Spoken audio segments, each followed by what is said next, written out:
আমরা আজ চলে এসেছি বর্ধমানের নীলপুরের চৌরঙ্গী ক্লাবের কাছে। একটা ফ্ল্যাট আজকে আমরা দেখে নিচ্ছি, 2 BHK ফ্ল্যাট। এখানে আছে একটি ওপেন কিচেন এবং ডাইনিং ড্রয়িং রুম, একটি বাথরুম, 2টি বেডরুম এবং একটি ব্যালকনি। যেখানে বর্ধমানের বেশিরভাগ ফ্ল্যাটের টাইলস বসানো থাকে ফ্লোরে, এই ফ্ল্যাটটিতে আছে মার্বেল এবং জানলাটি দেখুন একদম রোড ফেসিং, মেন রোডের ওপরে এই ফ্ল্যাট। 2টো বেডরুম আছে, 2টো বেডরুমের সাইজ ফ্ল্যাটের অনুপাতে যথেষ্ট বড়। এই বেডরুমটির সাথে একটি অ্যাটাচড ব্যালকনিও আছে।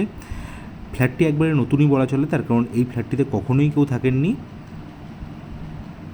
G+4 বিল্ডিং, তার সেকেন্ড ফ্লোরে এই ফ্ল্যাটটি আছে। আর হ্যাঁ, লিফট তো অবশ্যই আছে। লিফট থেকে উঠে এসেই জাস্ট বাঁ হাতেই এই ফ্ল্যাটটি। আমরা ডাইনিং ড্রয়িং রুম আর ওপেন কিচেনটাও একবার দেখে নিচ্ছি। খুব ভালো মেটেরিয়াল দিয়ে ফ্ল্যাটটা তৈরি করা হয়েছে। এত ভালো পজিশনে যদি ফ্ল্যাট কিনতে চান তাহলে একদম দেরি করবেন না, আজই যোগাযোগ করুন আমাদের সাথে।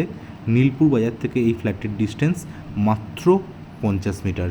এই ভিডিওর পিকচার কোয়ালিটির জন্য আমি আপনাদের কাছে ক্ষমা প্রার্থী।